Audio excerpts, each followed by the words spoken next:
Hello student, I am Sunita Jha. हम कर रहे हैं क्लास 8 मैथ्स का चैप्टर 11 डायरेक्ट और इनवर्स प्रोपोर्शन और ये हमारे वीडियो का पार्ट 15 है। स्टूडेंट, हम कर रहे हैं आपके इस चैप्टर के पेज नंबर 139 के ट्राई दीस।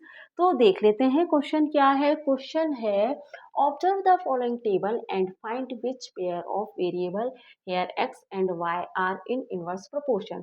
यहाँ पे जो टेबल दी गई है 1 2 3, इन टेबल को ऑब्जर्व कीजिए और बताइए कि x और y क्वांटिटी जो तीनों टेबल में दी गई है, तो इन तीनों टेबल में कौन सी टेबल में x और y क्वांटिटी इनवर्स प्रोपोर्शन में है। तीन टेबल है, तीन टेबल में से आपको देख के बताना है कि कौन सी टेबल में x और y क्वांटिटी इनवर्स प्रोपोर्शन में है। तो स्टूडेंट, सबसे पहले तो आपको पता होना चाहिए कि इनवर्स प्रोपोर्शन होता क्या है। इनवर्स प्रोपोर्शन कहता है कि आपके पास दो क्वांटिटी है x और y। अगर आपके पास दो क्वांटिटी है x एंड y तो वो कांस्टेंट वैल्यू देनी चाहिए। x और y का जो प्रोडक्ट है वह कांस्टेंट वैल्यू देना चाहिए ऑल वेरिएशन में। कहने का मतलब है कि x y के जो ऑल वेरिएशन है x1 y1 x2 y2 x3 y3 x4 y4 x4 y4 और x5 और y5 जो ऑल वेरिएशन है x और y दो क्वांटिटी है, उसके जो ऑल वेरिएशन है वो ऑल वेरिएशन में उनका प्रोडक्ट जो है वो कांस्टेंट वैल्यू देनी चाहिए। कहने का मतलब है x और y का प्रोडक्ट अगर 225 आ रहा है तो x2 y2 का प्रोडक्ट भी 225 आना चाहिए और x3 y3 का प्रोडक्ट भी 225 आना चाहिए। x और y दो क्वांटिटी है, उनका प्रोडक्ट ऑल वेरिएशन में इक्वल आना चाहिए। यह कह रहा है हमसे इनवर्स प्रोपोर्शन। तो देख लेते हैं हमारी कौन सी टेबल है जो इनवर्स प्रोपोर्शन के इस कॉन्सेप्ट के अनुसार वर्क कर रही हैं x और y क्वांटिटी। ठीक है, तो सबसे पहले इनवर्स प्रोपोर्शन जो कहता है उसे हम यहाँ पे लिख लेते हैं, क्योंकि एग्जाम में तो हम प्रॉपर तरीके से करेंगे तभी हमें नंबर मिलेंगे। तो यहाँ सबसे पहले तो आप लिखिए इन इनवर्स प्रोपोर्शन, इन इनवर्स INVERSE, इन इनवर्स प्रोपोर्शन इनवर्स प्रोपोर्शन में क्या होता है, x और y का प्रोडक्ट कांस्टेंट वैल्यू देता है।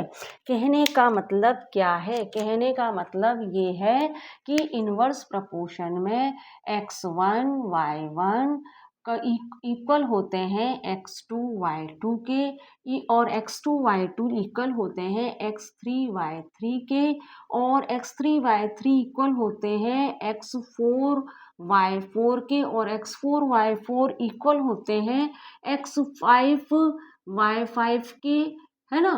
और इसी तरह से x5 y5 इक्वल होते हैं x6 और y6 के, है ना। तो दो क्वांटिटी होती है x और y, इनका प्रोडक्ट हमेशा कांस्टेंट आता है ऑल वेरिएशन में। x1 y1 का प्रोडक्ट इक्वल होगा x2 y2 के और x3 y3 x4 y4 x5 y5 और x6 और y6 के इक्वल आएगा। तो देखते हैं कौन सी टेबल में ये कंडीशन बन रही है।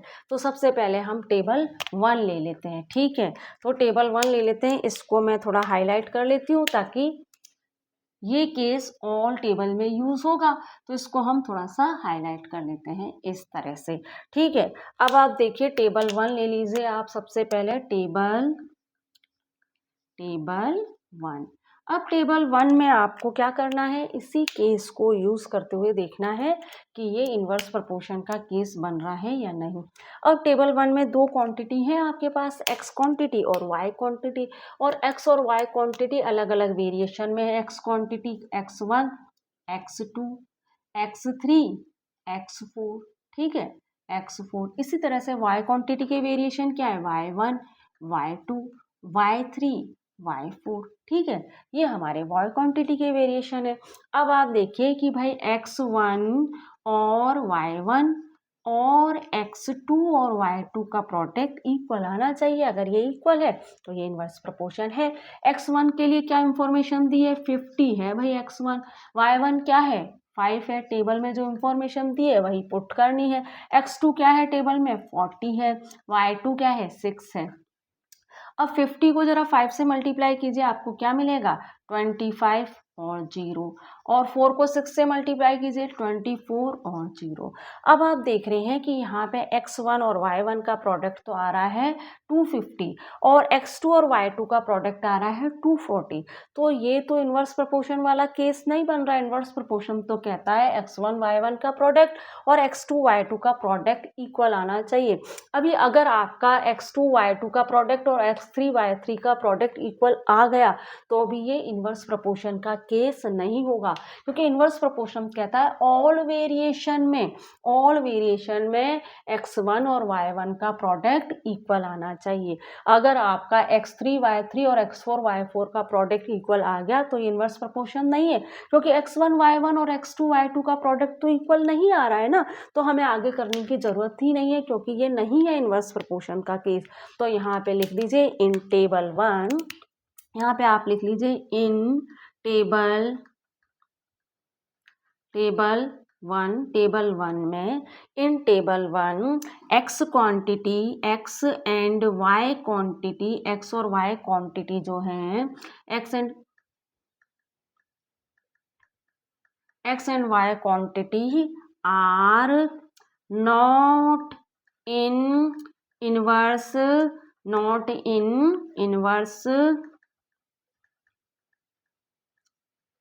प्रोपोर्शन। ठीक है स्टूडेंट, तो टेबल 1 तो हमने कर लिया है। अब टेबल 2 भी देख लेते हैं भाई, टेबल 2 में इन्वर्स प्रोपोर्शन का केस बन रहा है क्या। तो यहाँ पे आपको किस तरह से करना है, थोड़ा सा क्या जगह का ध्यान रखना पड़ता है, वरना फिर दूसरी स्लाइड लेनी पड़ती है। ठीक है, अब आप देखिए टेबल 2 देख लेते हैं।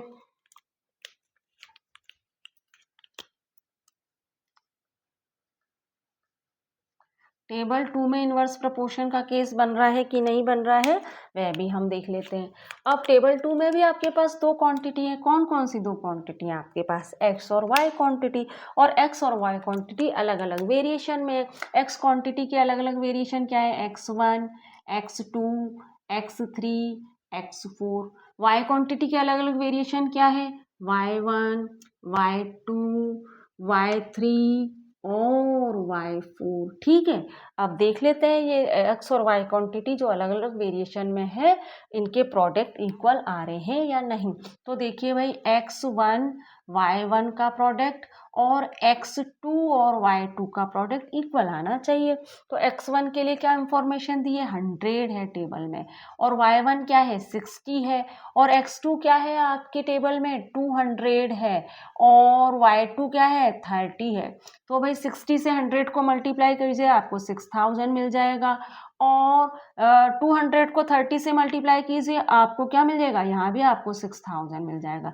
तो आप देख रहे हैं कि x1 और y1 का प्रोडक्ट तो इक्वल आ रहा है, लेकिन ऑल वेरिएशन में आपको प्रोडक्ट इक्वल मिलना चाहिए। कहने का मतलब ये है x1 y1 का प्रोडक्ट और x2 y2 का प्रोडक्ट तो इक्वल है, x2 y2 और x3 y3 का प्रोडक्ट भी इक्वल आना चाहिए, और x3 y3 और x4 y4 का प्रोडक्ट भी इक्वल आना चाहिए। तो देखते हैं भाई x2 और y2 और x3 और y3 का प्रोडक्ट इक्वल आ रहा है कि नहीं।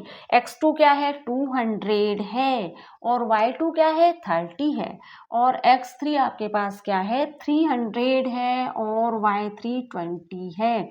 अब यहाँ पे तो आपको मिल गया 6200 को 30 से मल्टीप्लाई किया तो 6000 मिल गया, और 300 को 20 से मल्टीप्लाई किया तो भी आपको 6000 मिलेगा।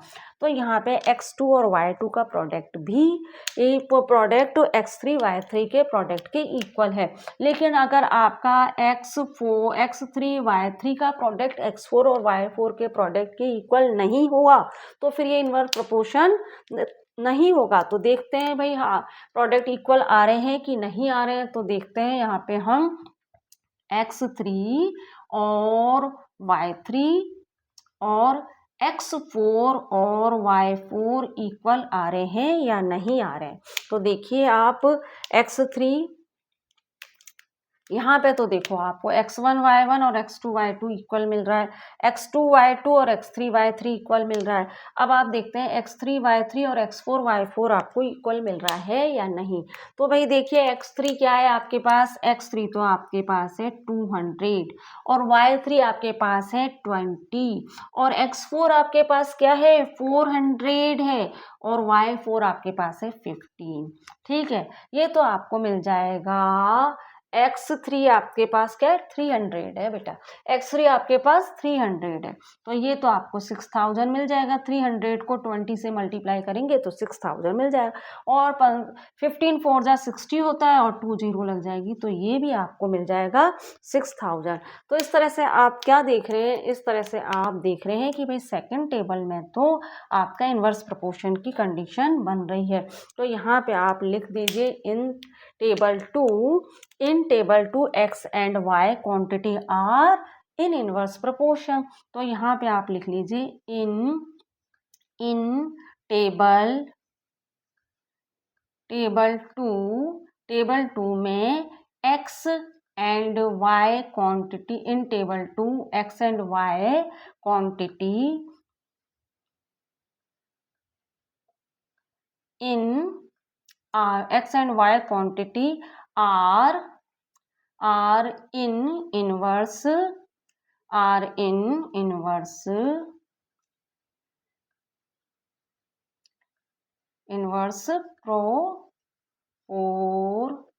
proportion। ठीक है, तो टेबल 2 में तो आप देख रहे हैं कि जो x और y क्वांटिटी जो है वो इनवर्स प्रोपोर्शन में है। In table 2 x and y quantity are in inverse proportion. अब हम टेबल 3 भी देख लेते हैं कि भाई टेबल 3 में क्या कंडीशन बन रही है। तो यहाँ पे हम पार्टीशन कर देते हैं पहले। अब देखते हैं टेबल 3 में आप सबसे पहले तो क्या करिए, यहाँ पे लिख लीजिए टेबल 3, क्योंकि एग्जाम में तो आपको प्रॉपर तरीके से करना होगा ना स्टूडेंट, टेबल 3 तभी आपको मार्क्स मिलेंगे। तो टेबल 3 है, जरा इसको हाईलाइट कर लीजिए। इसी तरीके से प्रॉपर तरीके से करेंगे आप, तभी आपको नंबर मिल पाएंगे। अब आप देखिए टेबल 3 में भी आपके पास x और y दो क्वांटिटी है, ये अलग अलग वेरिएशन में है, x1 x2 x3 x4 x5 x6। ठीक है, और y क्वांटिटी भी अलग अलग वेरिएशन में, y1 y2 y3 y4 y5 और y6। अब देख लेते हैं कि जो x और जो y क्वांटिटी है ये अलग अलग वेरिएशन में इनवर्स प्रोपोर्शन में है कि नहीं है। तो अब क्या करते हैं हम, x1 क्या कहता है इनवर्स प्रोपोर्शन, x1 y1 का प्रोडक्ट x2 और y2 के प्रोडक्ट के इक्वल होना चाहिए, यही कह रहा है इनवर्स प्रोपोर्शन। तो देख लेते हैं भाई ऐसी कंडीशन बन रही है कि नहीं बन रही है। x1 क्या है 90 है और y1 क्या है आपका 10 है, x2 क्या है 60 है, टेबल में दी गई इंफॉर्मेशन के अकॉर्डिंग x2 16 है और 60 है और y2 क्या है 15 है।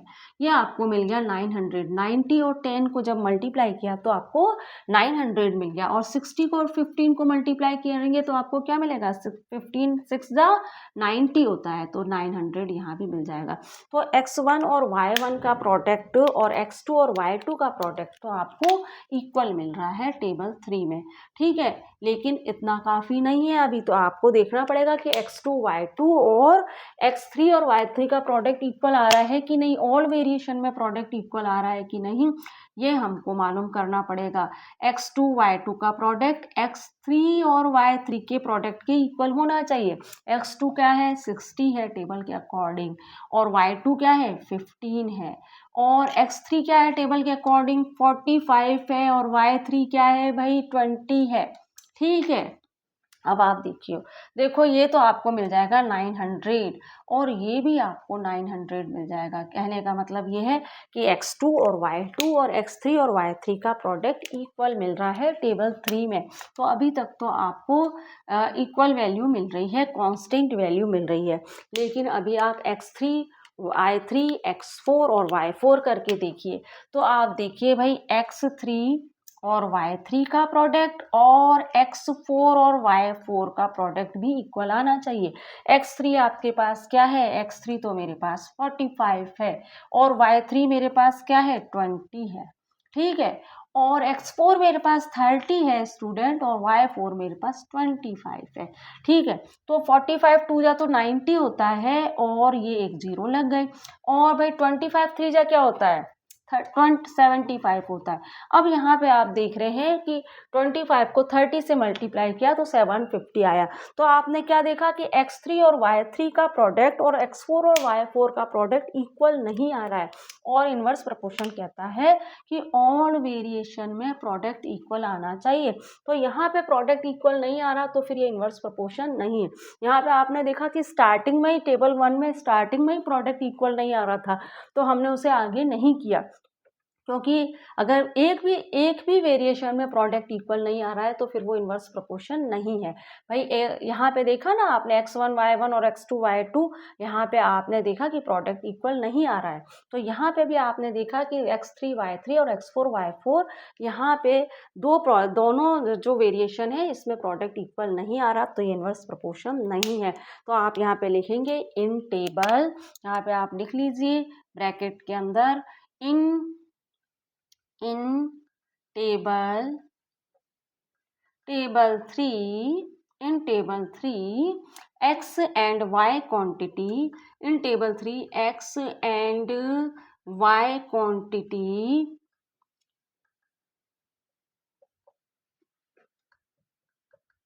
are not in inverse proportion। ठीक है स्टूडेंट, तो इस तरह से हमने जो 3 टेबल दी गई थी उन तीनों टेबल के आंसर ले लिए हैं, और हमें पता पड़ा कि जो टेबल 2 है वो इनवर्स प्रोपोर्शन में है। तो ट्राई दिस पेज नंबर 139 का क्वेश्चन हमने ट्राई दिस कर लिया है। अब हम ऐसा करते हैं, अगले वीडियो में मिलते हैं, वहाँ हम करेंगे एक्सरसाइज 11.2 स्टार्ट करने से पहले कुछ एग्जाम्पल। तो मिलते हैं हमारे अगले वीडियो में। Thank you for watching.